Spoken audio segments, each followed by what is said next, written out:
Welcome to Spiritual Insurgency. I'm Jason Lupo, joined today with my co-host in studio, Aaron Lujan. What's happening, Jason? And also joining us as a guest today, Vanessa Johnson, attorney at law, joining us from somewhere.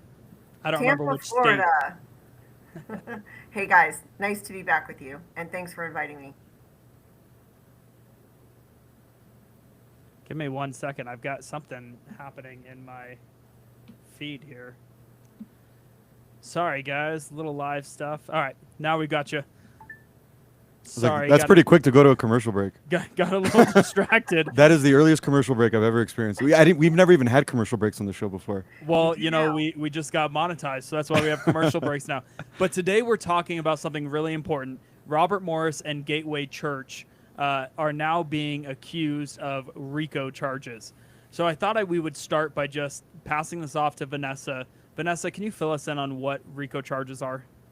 Okay, so RICO charges, that law came into existence, I think, in the 70s. It was created because of Mafia and, to thwart the organized crime and the corruption and things like that. But since then, it's been codified. There's a criminal statute, and it's also used civilly. So in the context of a civil action, like we're dealing with here with Gateway, we'll get into it in a minute, but just to give you an overview, the plaintiffs are asserting that Gateway and others, such as the other two defendants, Robert Morris and another individual, that they engaged in this type of criminal activity, and in doing so, what it allows the plaintiffs to get, if they succeed, is triple damages and their attorney's fees paid.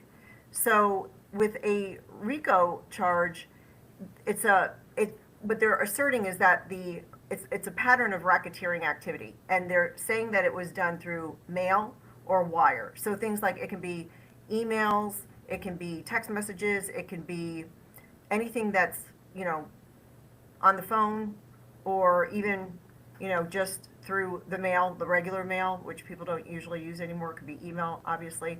And so there's two different things that they're alleging. So they're saying that, and we can get into this, and you can let me know if you want to cut me off and if I've gone too far in that regard.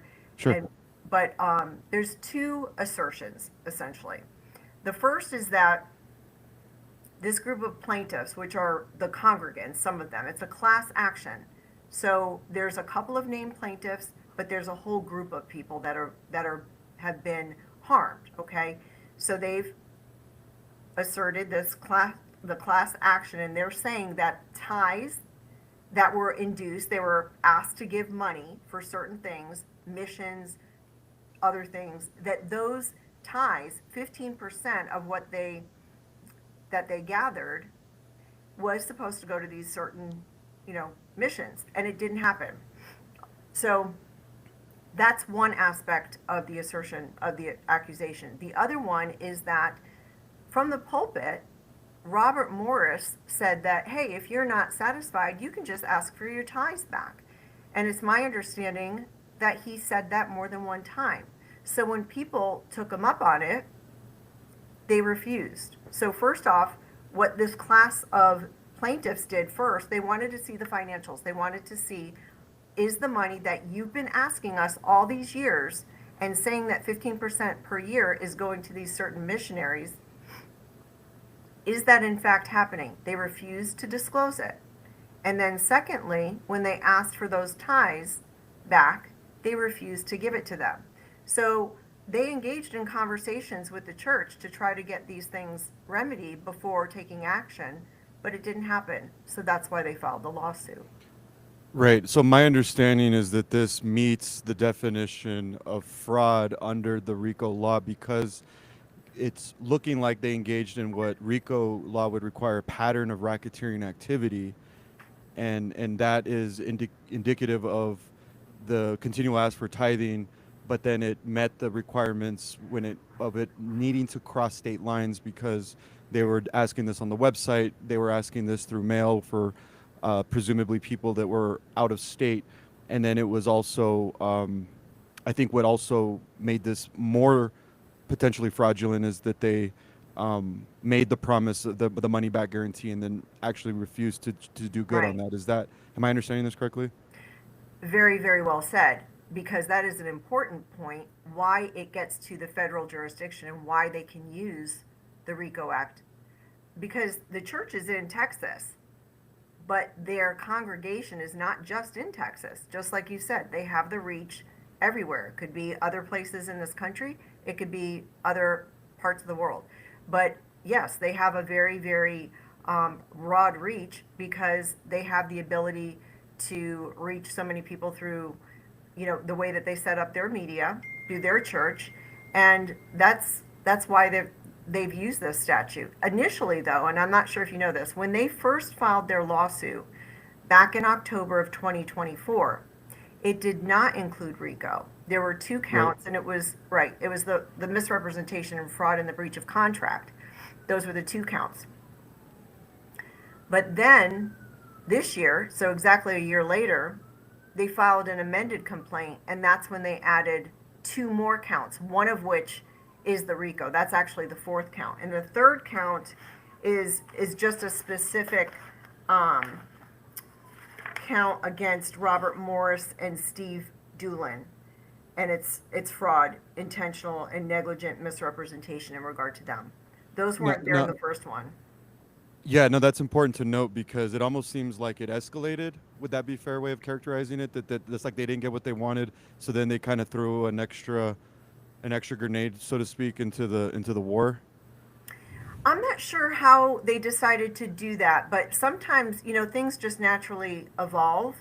Okay. And even when you're litigating, you're talking to people, you're doing investigation. And this went on for a year where they were going back and forth with motions. So they had a whole year to do the work and, gather more information. And they probably decided, hey, let's just go ahead and consider this. And that's what they did. They considered, let's add this on. Why not? It fits. And I'm not sure exactly what the catalyst was to that, but here we are. We now have an amended complaint. And what's going to happen now is that Gateway, Robert Morris, and now there's only one other guy, Steve Doolin. I'm not sure. He was an elder there. And Correct. I'm not sure exactly if they all have separate attorneys. I would think that they do. And is But Tom Lane in that bunch? say the name again. Tom Lane.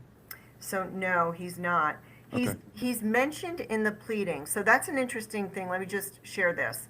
When you have RICO, you can allege that people participated in furtherance of whatever it is, the fraudulent activity, the engagement, and they might not be named as defendants. And that's what's happening here. There's only 3 defendants that are listed now. It initially started with 5. Initially, it was Gateway, Robert Morris, Tom Lane, Kevin Grove, and Steve Doolin.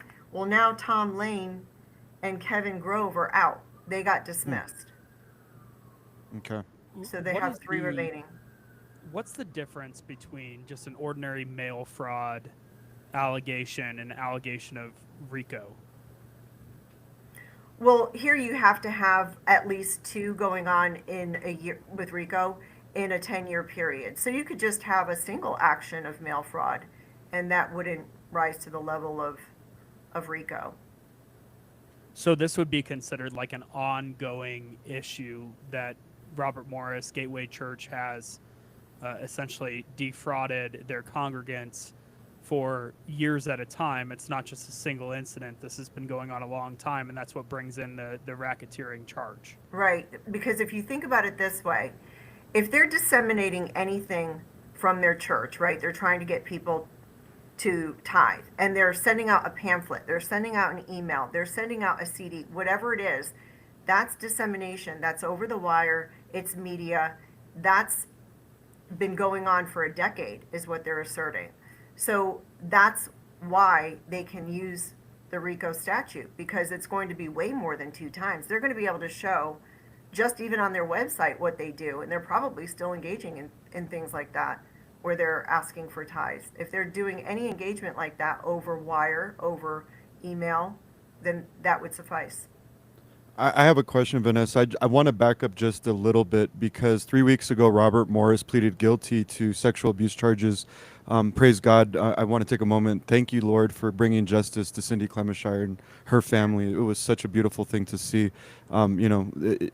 So my question is, as I was looking at this RICO charge case, I couldn't see the connection between the two. Can you speak to any connection at all to these two cases? Because it just seems like the timing was very interesting. 3 weeks ago, Robert Morris pleads guilty. Now we have these RICO charges.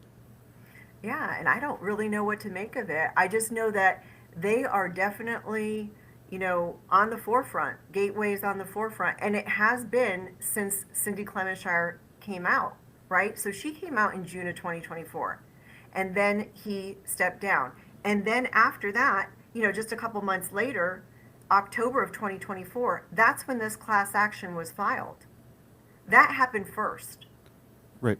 That's the first thing. And then, remember in March, that's when he was criminally charged in March. And then I believe it was after that, I'd have to look, but do you know about Cindy Clemenshire and her father also? They have another lawsuit. It's in state court. It's in Texas. And No. they are suing Gateway and multiple people as well as Robert Morris for defamation. Because I believe there was some, For I don't re- know if the re- legal term, but there was some slander or something of that nature against the father, almost implicating him in public that he was somehow responsible. No, No? I'm not sure if that's one of it. It's more on the lines of they were referring to her as a young lady when she was a child. Remember, Right. she was only 12 when she was He was a abused. child being abused. He was not in an extramarital affair with a woman, please. Which That he is insulting. intimated it was. I mean, he led people to believe that it was just a moral Yeah. failure. Well, the fact that he couldn't look her in the eye during the statement says everything one can say about this person. But Yeah. no, thank you for addressing that. I wanted to ask you about how would the church had the church honored the refund policy, would the RICO charges, you think, would have ever been assessed? Because my understanding is that the elders released a public statement saying that they've done internal audits that go, and I quote the elder who published the statement many years back, and said that they have been found to be very generous. There's no wrongdoing whatsoever. But yet the plaintiffs in this case are being denied the ability to look at the books to determine where their tithe money has gone. So my question is, had the church obliged the request, would these RICO charges, you think, even had come up to begin with? Probably not. And you know what it's very similar to? Cindy Clemenshire in 2005 or 2007 asking for $50,000. Remember that? She was asking Yes. Robert Morris for $50,000 for counseling and he refused to give it to her. And then, Yes. boom, over 20 years later, then he gets charged. So here, that's all that the congregation wanted. These parties that are the plaintiffs, they went to the church. They said, hey, let us look at the books. So you brought up something very interesting. And then they said, no, we went back, we did an internal audit, as if to say, hey, just take my word for it. Well, they're not going to take your word for it. So they were asking if they could see it. And they wouldn't allow it. And so that, I believe, coupled with the fact that, hey, we're also asking for our tithes back now because, hey, we remember that from the pulpit, Robert Morris said, we can give it back to you if you ask. And then they weren't doing that either. So I think that they kind of had their hands tied and they were either going to get run over or they were going to take action. And they decided to take action. Now, these are civil complaints. This is a civil complaint with the RICO allegation. What is the chance or the likelihood that this could be pursued criminally? That's a very good question. I thought about that. I don't think so. I mean, anything can happen. Is it possible? Sure. Is it? We don't know everything, right? We're on the outside looking in. But if they're under the microscope, meaning Gateway and other churches, and if that is something that is being tasked by the FBI or any other, government entity, that could potentially happen. People could be charged criminally. Well, going back to the church not showing the books, and I also must add that there was a confidentiality clause that was granted to Gateway Church that they wouldn't even make this information public if they presented the books. Is that your understanding of looking at the case? No, there isn't. There's no confidential here as far as this case. If there's anything like an NDA or something like that, it doesn't have any bearing here because this is Well, a lawsuit. in the article, the Julie Roy's article, I read that they were granted a protective order of confidentiality, is how it was phrased, in exchange for the audits. Maybe did I maybe misunderstand that?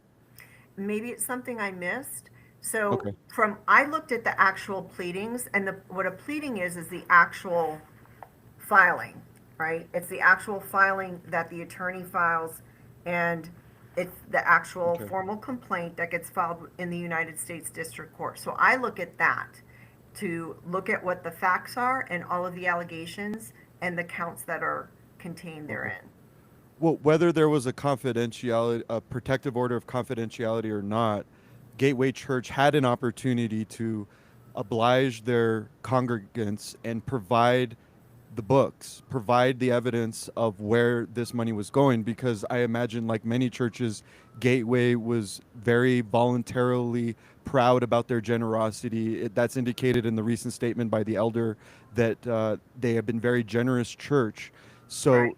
if they knew that this was, unless they were blindsided that this could potentially bring RICO charges, and maybe they were, it just seems like if Gateway Church was acting in good faith, they would have either been smart enough to avert a RICO charge and say, we don't want to go there. We don't want these types of federal charges. We don't want to be construed as a mafia. Let's go ahead and show everybody in good faith, or at least show the people that are asking in confidence what they want to see. Sure. Because if they didn't do it and they were aware that these charges could come, that would only imply that they must be hiding something far more nefarious if they were exposed, if their books became exposed to these people. Do you agree with that line of reasoning? It could be. And another thing is people just don't like to be told what to do, Sure. right? And so, and another thing is, based upon my experience, just seeing this kind of, following this stuff, they think that they can get away with a lot. They're used to that. They feel like they don't have any accountability. They don't have to answer to anybody. And that seems to be the theme. And if Yes. they're operating in that type of a setting, and they think that they can just get over on anybody, think about it. Just like you said, these people are coming to them and asking for the books. What did they really think, that those people were just going to say, okay, we're going to go away now with our tails between our legs and just walk away? They probably thought that they could bully people. And then, because now Gateway is all over the news, maybe, there are attorneys that say, hey, I'm interested in taking this case. It's going to give me a lot of exposure. And maybe they just didn't think that through. Yeah, I've noticed that this is sort of the modus operandi of these mega church people, is that they have this bravado, this pride about them. It's almost like as if they've gotten away with so much for so long that maybe they've been somehow convinced that they're invincible. Is that what you're saying? Yes, very much so. That's my opinion. Yeah, no, I agree with you, Vanessa. In the lawsuit, it argues the Gateway Church operated as an enterprise or criminal enterprise. So this, when I read this, it transformed this from a couple bad actors that had a falling, as we would use Christianese and church language, or that they, Right. had a moral failing. We have all these great. Sorry, I'm a cradle Catholic, so a lot of this language is very humorous to me. But I call it, you screwed up. Okay, Huh. these people didn't screw up individually. This RICO lawsuit reeks of institutional corruption. So it takes on a whole new meaning when Gateway Church is alleged to be operating as a criminal enterprise. So my question here, Vanessa, is in addition to what is there anything additional above and beyond what we read in the Julie Roy's article about the church's structure, their finances, their leadership hierarchy, that may indicate that they were facilitating or concealing crimes and protecting their brand? I think that the article did a great job summarizing it, and said just that. And it's contained, and you can see it if you wanted to go into the pleading and see it, because it names different people. They're not named as defendants, a party to the action, but they're named in there. You know, for instance, let me just give you an example. The CPA, there was a CPA that was doing the internal audit and was asking questions. They didn't like that. And so Tom Lane, well, he was fired, right? Yeah, I don't think these And he people wasn't work even there allowed to do a full. He wasn't looking for corruption. He was auditing from a different manner. Is my understanding of that. Well, they didn't like the questions. So here's another example of that. So the CPA that was hired in 2011, he only lasted until 2014. He was noticing discrepancies. So he goes to Tom Lane, telling him that he cannot be a part of the financial irregularities that he found, and he wanted to address it. And he says, if these things can't be addressed, I'm going to need to resign. And then lo and behold, Tom Lane says, okay, we'll accept your resignation. And that's how they handled it. They said, I spoke to Robert over the weekend and we agreed to accept your resignation. So they're all in concert. Tom Lane, Robert Morris, there's other leaders, Kevin Grove, Ernest Reed Grafke, Peter Hirsch. They're all named in here, but it doesn't mean that they're all defendants. So yes, bottom line, they are all working together. They're in concert. They're working on this scheme. That's the allegation. And it's a criminal scheme. And they're doing these things. They're inducing people to give tithes, give them money. They're telling them something that's not true. That's what the allegation is. Okay, remember, that's what those allegations are, that from the pulpit, from that church, various people are telling congregation and other members, give money because it's going to go to this, but it actually didn't go to this. And they could have easily just proved, if it really did go to that, they could have just opened up their books and say, here, it did go.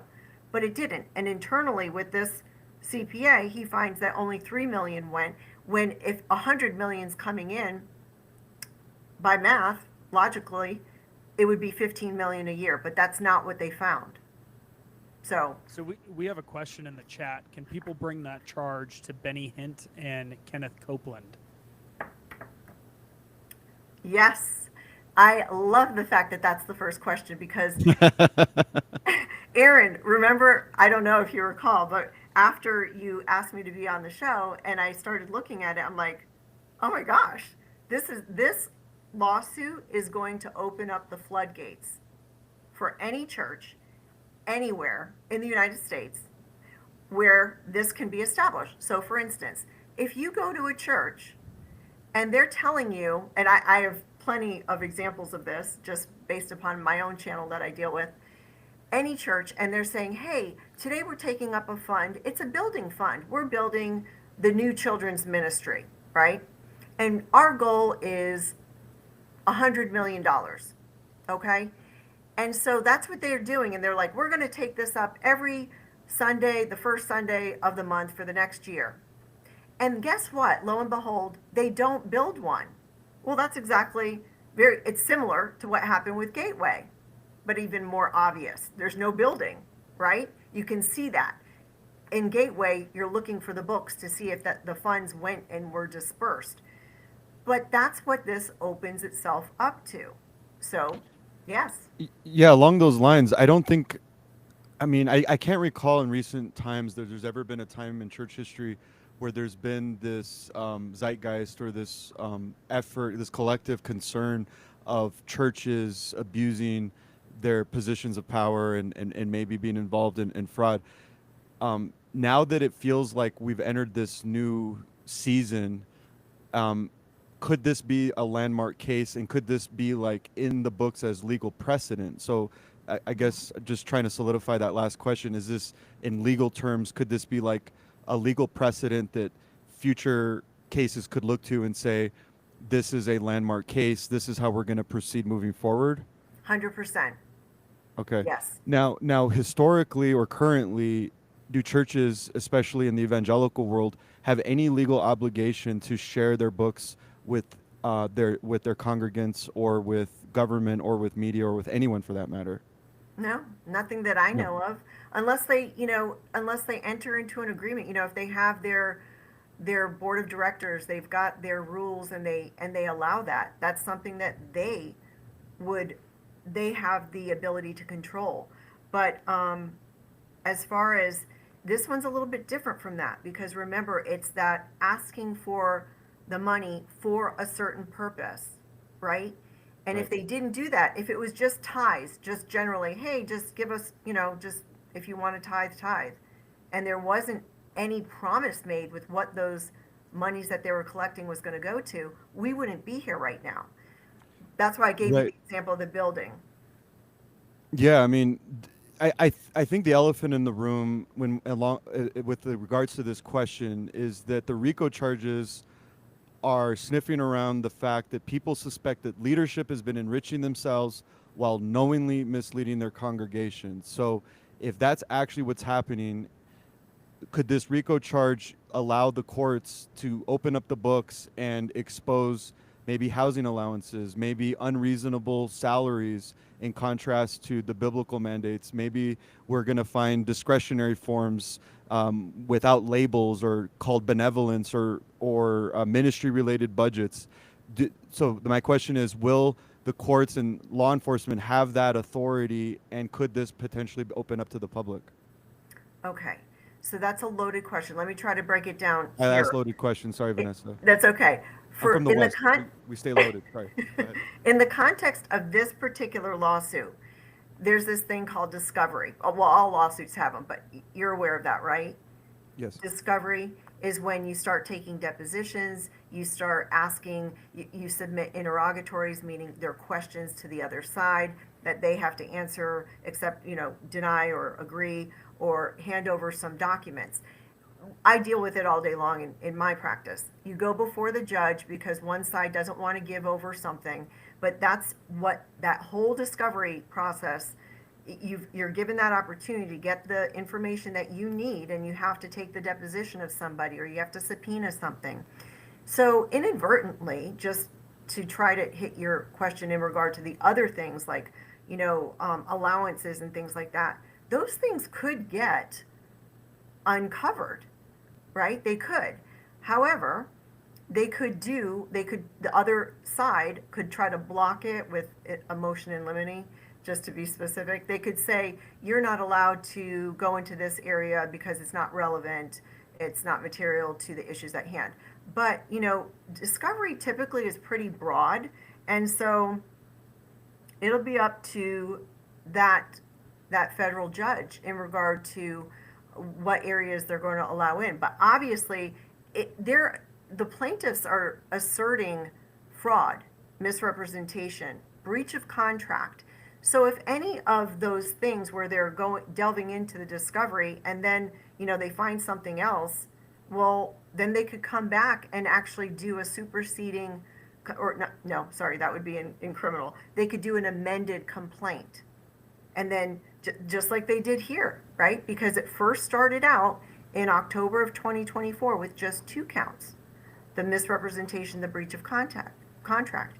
Then a year later, perhaps they found more information, and then they come up with the RICO, and then the other specific count against Robert Morris. Well, they can continue on in discovery and file a third amended complaint and add other counts in there as well. Remember, this is civil, so you use the word counts, and then in criminal it's charges. And then, hey, if something gets uncovered and then somebody notifies the FBI and says, hey, this could be criminal, well, then it's up to the FBI to investigate, and that goes into a different area of investigation and would be criminal. So I think we covered this a little bit, but just for clarification's sake, this is a question in the chat. What compensation are the plaintiffs seeking? Can they be awarded punitive damages in addition to the amount of money they tithed over the years? So they're seeking $100 million for the class, because this is a class action. And yes, they could get punitive damages. Let me just look at the relief just to make sure and see that they listed it all. But typically they list everything in there. Is that punitive damages the treble, the 3 times the amount, or is that different? It's different. Punitive damage, think about punishment. So punitive damages are to punish. So somebody could be filing a lawsuit and they're like, hey, my damages are just $25,000, right? And they go to a jury trial. But then they're also asking punitive damages. And then the jury comes up with that number and then they give them $1 million for punishment. So here, this is what they're asking for. All available damages allowed by law, including interest, in an amount to be proven at trial. So they're not giving a specific amount. The monetary relief is likely to exceed $100 million. So I think that's the base, is the $100 million. Also, equitable relief, that means that they're asking for specific performance. So they could say, hey, even though we win and we get this money, we still want to see the books. That would be equitable relief. And then the award of attorney's fees and costs. Now, back to the treble damages, just think it's triple damages. So because they have the RICO count, they are allowed 3 times the damages that they're seeking. So if we just use $100 million just as the base, just for the purpose of this hypothetical, if they were awarded those damages of $100 million by the jury, well, with the RICO, they would be awarded $300 million, up to 3 times for the class. Remember, it's not just going to 1 or 2 people, and the class is unknown at this time how many people are involved. Now, we know of the Cindy Clemenshire case. In the event that other SA cases come up and they emerge while this RICO case is being investigated and ongoing, could this SA cases, let's assume that there's ones that come up in the future, could that connect to the financial element of the RICO case, making this worse for Gateway and then potentially other churches and ministries in the future if this becomes a landmark case? Right. I mean, I don't know, the way that RICO would apply if you're talking about SA, it would, they would have to establish there's an enterprise, and that's what they're doing. They're covering that up in order to advance this enterprise. We saw something like that with the Sean Combs case. But yes, I mean, bottom line is this could definitely be a landmark case. It can open up liability civilly for any church, any ministry, and criminally. Because you can also make an argument if there is, multiple SAs, well, that could potentially fall under criminal RICO as well. Because we're looking at the Combs case, my understanding is that because there was so much SA going on in the Combs case and there was money involved, that I think the argument was made that this was a criminal enterprise profiting off of sexual abuse. And Right. so I'm wondering if that same principle could Yes. eventually make that connection here in this particular RICO case with Gateway. Yes, I do. Okay. Because we already have, the founder of Gateway pleaded guilty to SA, and I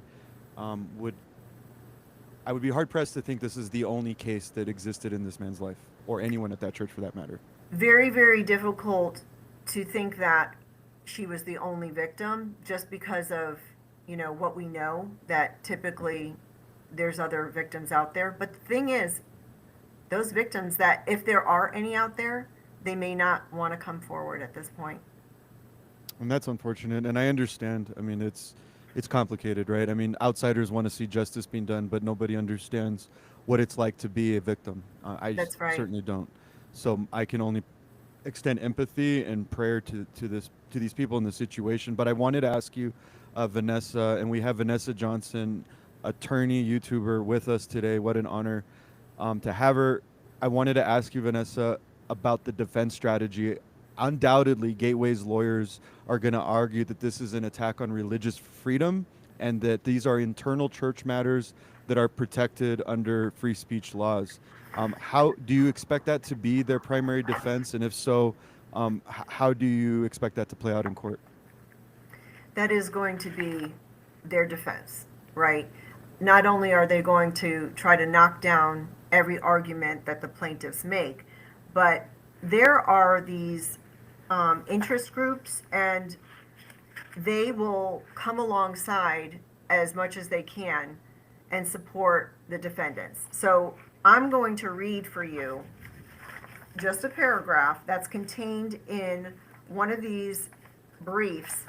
It was a brief that was filed in support of Gateway Church when Gateway and the other defendants were filing their motions to dismiss the initial complaint from last year.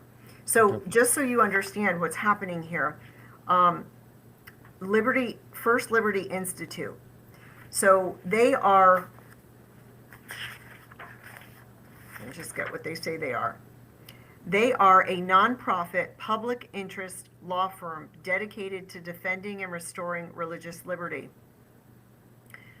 And they provide pro bono legal representation to all institutions of faith.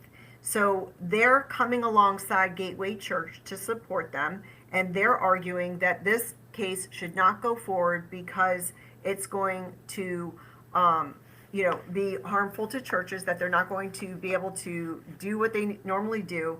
They're saying that the claim would proceed, if it were to proceed, the complaint would create a dangerous precedent that invites theological disputes to become court disputes and threaten to chill religious speech and exercise.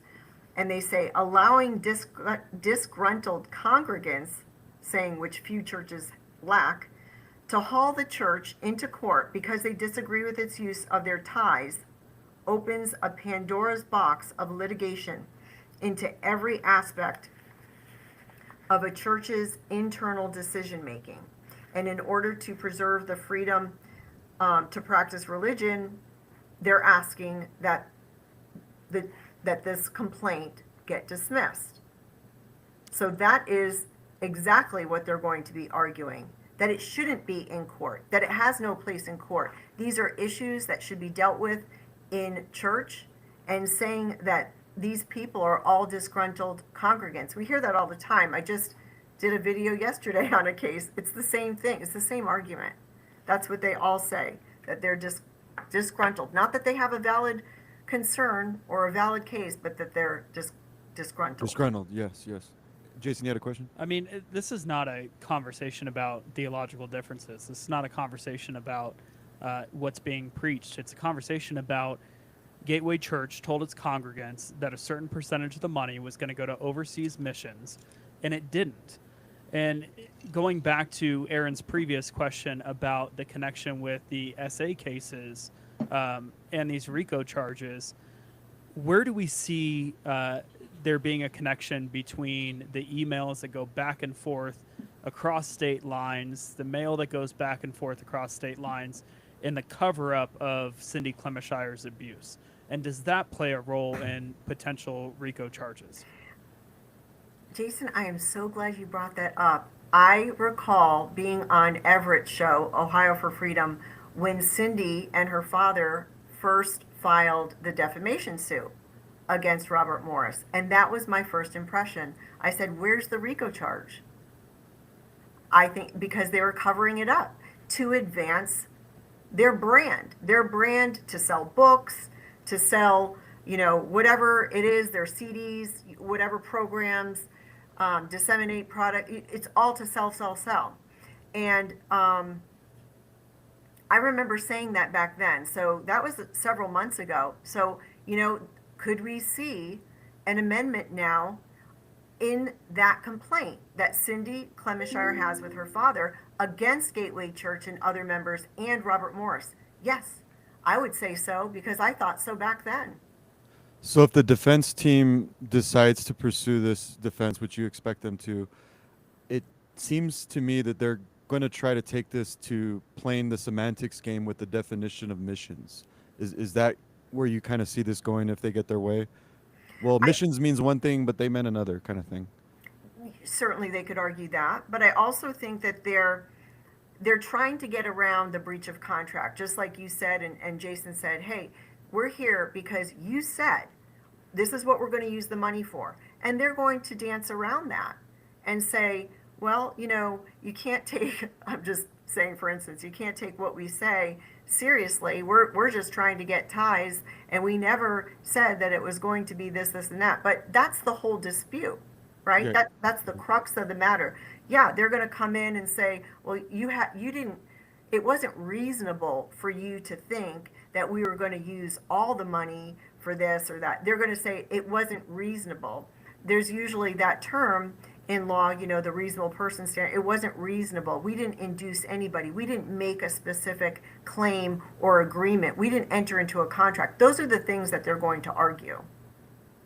How far can this go once this RICO case is open? Because I read in the Julie Roy's article that there's broad discovery tools that could be made available by the Department of Justice. Can you speak to that? What are they referring to when they say that these broad discovery tools could be available, and how far can this go? How deep can they dig? So I saw that mentioned in the article, and I flagged it because let me just address that. So there's broad discovery in every case. So it doesn't have anything to do necessarily with RICO. Any lawsuit, you're going to have the ability to do discovery. Is it necessarily broader? It could be, because there are things that they have to, it is, it can be argued that yes, it could be a bit broader when you have a RICO, because they have to prove certain things, and there's a lot of components to that, right? But as it relates to the prosecutor, I think you said the Department of Justice, they have no bearing on this civil case. So when you start talking about FBI, Department of Justice, prosecutor, charges, that's criminal. And there was a portion in that article that was a bit confusing, because it said that RICO allows prosecutors in this case to take action against the entire church and charge multiple people in the same case. Well, there isn't any evidence that this is being pursued or investigated criminally. So I'm not sure what they were actually saying in that. This is a civil case. So they refer to the prosecutor. There is no prosecutor in this civil case. Is that what you were referring to? Yeah, I was referring to that statement because it just piqued my interest when they said that there could be like these further tools available by the Department of Justice, and it kind of had the feeling of it being a criminal case, so I got a little confused there. Unless there's something we don't know, and that was why it was added in there, but I am not aware of any federal criminal investigation. But the article does say it allows prosecutors in this case, but in this case is the civil case, so I'm not sure if they just conflated it. Right. What do you expect the fallout to be? So let's say we, 6 months later, I don't know how long these cases take. What do you expect the fallout to look like?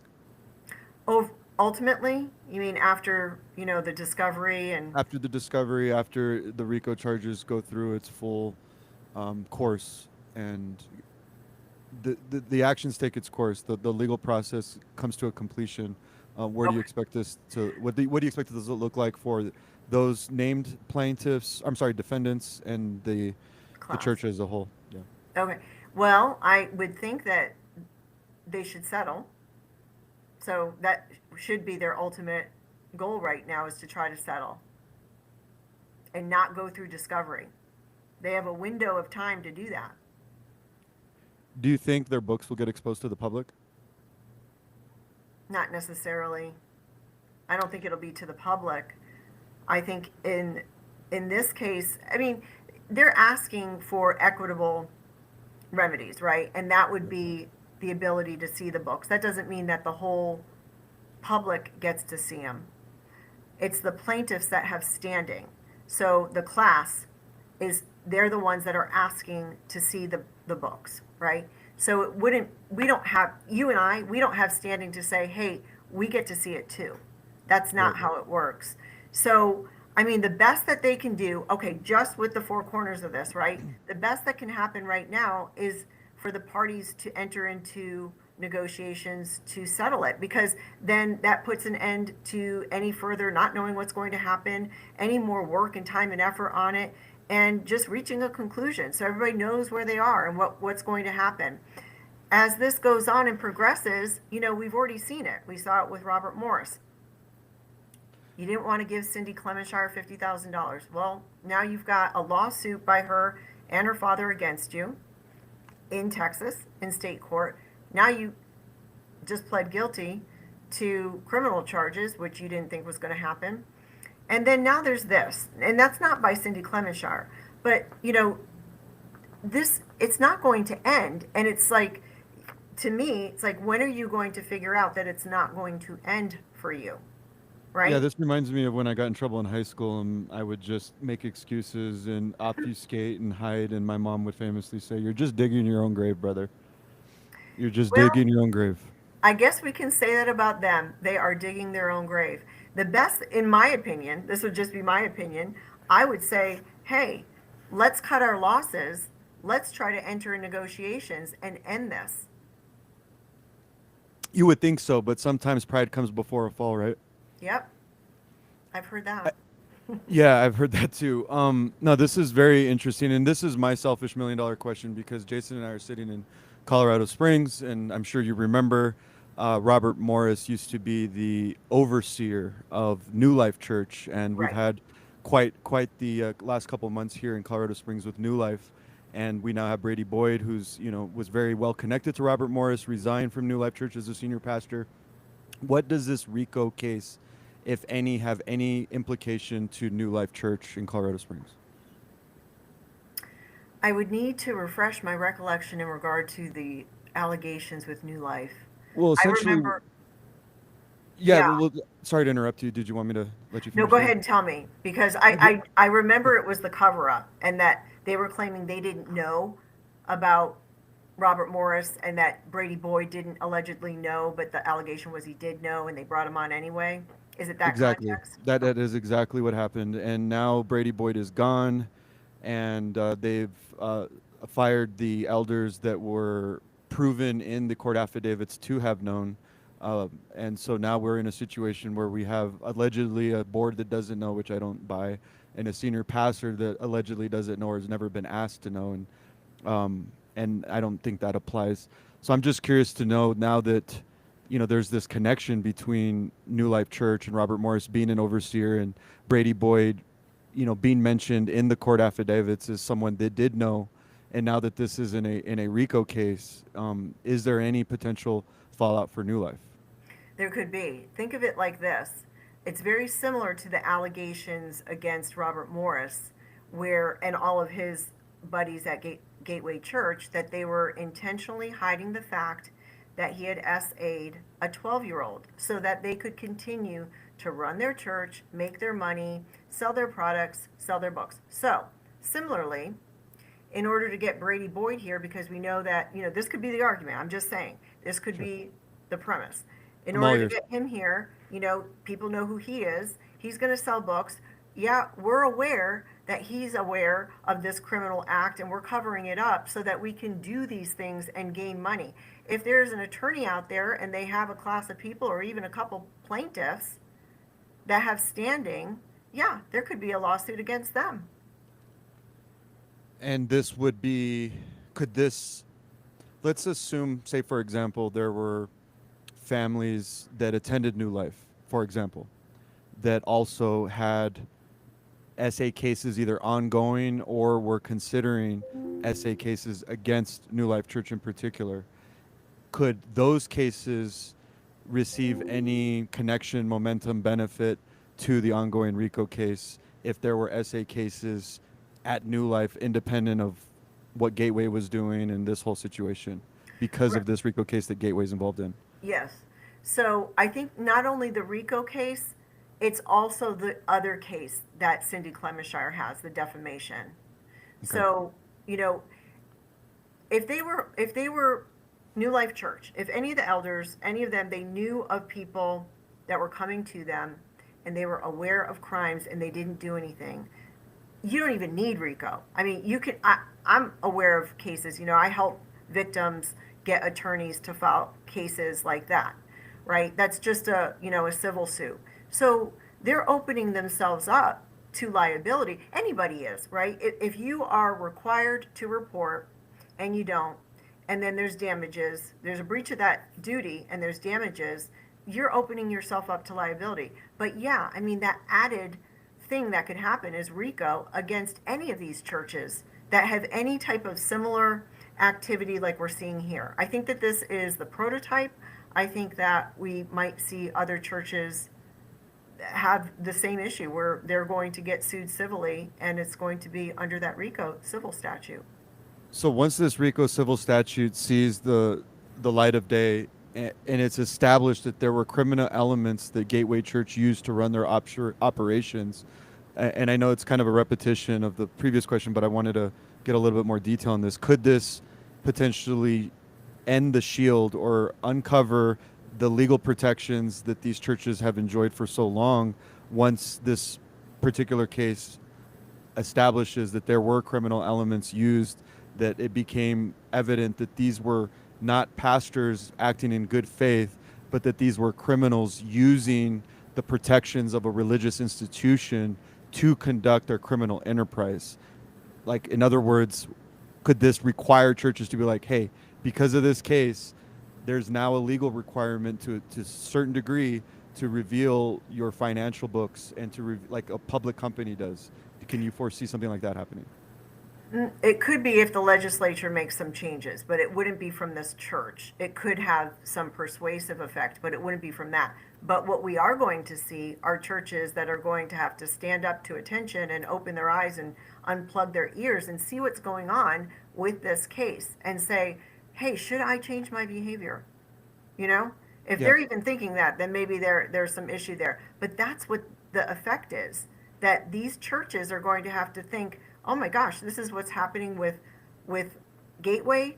We might be doing something similar. We might be doing something not as bad, or we might be doing something worse. We could potentially be stuck with a lawsuit. Yeah. Yeah, I think it's a day of reckoning for the evangelical church in America, and especially this mega church universe where the mask, I think, is being pulled off, and Gateway is the first to expose themselves as a criminal organization hiding behind the guise of a religious institution for Right. the tax and legal protections. I don't think this surprises anyone that criminals are willing to go to any extent with evil intentions to be able to conduct their crimes. I know that's a hard pill to swallow. I know so many well-meaning believers sit in these churches and fall for all of it. But I think ultimately, we, the people, those of us who are sitting in these churches, don't need to wait for, and this is my editorialization of this. This isn't even a question. I'm just standing on my soapbox right now. I think that there's a day of reckoning that has come to the American church for us as the body of Christ to say, do we want to, continue to tithe in these churches, and do we want to continue to sit in these pews when these institutions are man-made structures where they have an incentive to grow as large as possible with no financial oversight? Maybe, just maybe, this is not the church that Jesus Christ intended. That's what I'm hoping for, that people will ultimately vote with their tithes and with their feet. And I'm hoping that this will create a trend that will be a reckoning for the structure of churches in this country. That's my hope. Would you Yeah, share in that I hope? like that, how you said that, and I 100% agree. You know, the power is with the people, right? And people Mhm. just seem to not realize that. And when you talked about that awakening, I think that that is happening because of shows like yours, podcasts like mine, and other people where we're talking about these issues. And Right. if we don't talk about it, people are not going to be aware of it. You know, I'm in the business of trying to protect people, right? I mean, that's inherently how I am built. And I don't want my family to be damaged. That's how you have to look at it. If you're not aware of something, how can you protect yourself from something if you're not aware of it? Yeah, you can't. Jason, anybody on the comment section asking anything interesting? We have a comment that says if they are transparent churches, they should share their spending info. I would agree. I mean, I think that when you give your tithes and offerings and you give a portion of your money, there should be an expectation that you know where your money is going. I think that's an expectation that is very reasonable for the vast majority of the public. I think that when they give their dollars, they want to make sure that that money's going where it's supposed to. And we've seen for years nonprofits come under the limelight, under the microscope of, hey, why is 85% of your donations going to administrative costs? Same with school districts. And I think people are kind of fed up and they want to know that the money that they're being taxed for, the money that they're giving willfully, that money is actually going to where they say it's supposed to go.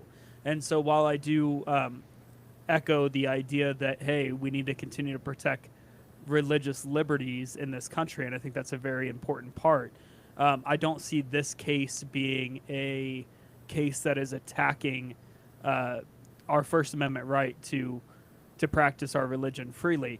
But I think that it could be a starting point to start inching towards taking away more rights from the American people in the church. But I don't see that happening quite yet. I don't know if you want to touch on that, Vanessa. Yeah, I mean, that's a good point. I don't think, I agree with you. I don't think that this is infringing on free speech at all. And I don't think that there's, dragging in the church and the pastors into court to, a day of reckoning of what they say from the pulpit. But we have a situation, just like you said before, of where they made statements that people relied on. And they relied on it and did something. They gave money, right? And had they not said that, they might not have given money. That's why they're here. Yeah, there's a documentary that I want to point out to people. It's called The Religion Business. It's a 7-part docuseries directed by Emmy Award-winning Nathan Apfel. It basically goes right into this. He's exploring the issues of financial accountability and transparency within churches and ministries, and he's got some incredible content where he's out in the parking lot, I think, of Kenneth Copeland's church, and security's dragging him out like a criminal. And the guy is just asking, hey, where is the tithe money going? I just tithe. How much does the pastor make? I don't think that that's an inappropriate question for a church congregant. I don't understand. It's incredibly what the Gen Z would call sus, that these guys would just deflect this question. I mean, especially when their modus operandi is constantly going up on stage and saying, look at all these amazing things we're doing. Look at who we just gave all this money to. Look at all this amazing things we're doing. Many churches remind us every single time, and right before tithing starts, we are the church that uses your tithe money for our community. I mean, this is something that they literally brand themselves on. So it's incredibly suspicious that when we actually ask for the receipts, we ask for the books and say, okay, time to pony up. Where is this money actually going? How much does the pastor make? Does he have a housing allowance? Are there benevolent funds? Are there, slush funds? What does the budget look like? And they just immediately want to shut you down. And then if you actually show up in their parking lot, they break the law. The security unlawfully detained Nathan, the director of religion business, in the documentary. So all of this just looks incredibly suspicious. Yeah, it's very troubling. And I was thinking that too when you were talking about it before you brought it up. That's exactly what happened. He was asking, I just want to know where my tithes go. And, something is, even if something's not illegal, just like you said, it's sus or it's a bad look, do you really want to be involved in a church that treats people like that? Yeah. If I was at that church and I saw that happening, I would never want to go back to that church. I would have no interest whatsoever. I wouldn't trust them. It's a business. It's a mafia. You're strong-arming people. Yeah, mafiosos they are. There's a verse that says in 2 Timothy chapter 4, verse 3 through 4, and this is why I would like to end personally, is it says, for the time will come when they will not endure sound doctrine, but after their own lusts shall they heap to themselves teachers having itching ears, and they shall turn away their ears from the truth, and shall be turned unto fables. And I would argue that that verse applies to the thousands of people that continue to sit in Gateway Church, to the thousands of people that sit in New Life Church, that are a part of Facebook groups that say, I stand with Brady Boyd, a man who lied to his congregation. That when you're dealing with thousands of people in the church that are taking these positions, I do believe that the time has come. We are living in a 2 Timothy 4 generation, but we're having these shows and we're having these conversations because not everybody will be lost to this. There will be a remnant, and there will be some people who will look and see what's happening and will say, I'm not going to stay in this church anymore because this does not reflect the Great Commission. This is not the church that Jesus Christ had built nor intended to build. I agree. That's so well said. Thank you, Jason. Did you want to add anything before we close? Yeah, I just think it only takes one, right? It only takes one of these cases, one of these allegations, one of these charges to make a difference and to ripple down the chain. And I hope that this is that one case. I hope that there's other pastors, other church leaders that are listening into this episode right now, or listening into whatever we do, and go, hey, we should take heed of this. And we said for a long time, in fact, we called out churches to start their own Doge, right? Department of Church Efficiency. Doke. But look at it and go, okay, are we spending our money wisely? I mean, these are dollars that are gifts, and you should be looking at them as if they're God's, not your own, right? And they belong to the Lord. And so what you do with them, I think, is really critical. And so just to spend it unwisely, to spend it however you feel, to throw it away on a private jet, to hurt it. Multiple jets. Yeah, multiple jets in many cases. It's just absurd. It is. It is. And it's funny because they'll say, hey, they'll admonish you from the pulpit. That's God's money you're holding back. You're stealing from God. But they're the quintessential hypocrite, because then what do they do with the money? They're keeping it for themselves. That's God's money. So you're stealing from God. And you're lying about it. If you're telling your congregation, we take care of the community, we do this and that, and you're not doing it, then you're a liar. And you should be held to account. Yeah. Well, and we know that religious leaders will be held accountable for their actions. James 3:1. Yep, God will hold them to a high standard. Yeah. And I want to stand before the Lord and say that I've done everything in my power to honor Him in the best way possible. Not to say that I'm perfect, but that's kind of what I think. I tell my employees all the time. I go, before you make that decision, think about what it sounds like when you're sitting on a sitting on stand in a courtroom and you're having to explain your decision making. Does it make sense? Are you willing to do that? Because ultimately, at the end of the day, every action that you take could wind you up in a courtroom, and you have to just ask yourself, is the decision making process that I used, is that going to make sense to a judge? Right. Yeah. And speaking of courtrooms and court dates, we all have a court date with the judge one day. That's right. Each and every one of us. Right. Well, Vanessa, I want to thank you so much. It was an honor. We appreciate you coming onto the show. We really appreciate your heart, but the fact that it's paired with your brilliant legal mind is a weapon fashioned against the enemy. So thank you so much for your work. Absolutely, and thank you for having me. I really enjoyed it. You're very welcome. And make sure that you go ahead and like and subscribe to this channel, and also go over to Vanessa Johnson's channel and support her as well. Thank you so much for joining us. Join us every week on Spiritual Insurgency here on YouTube and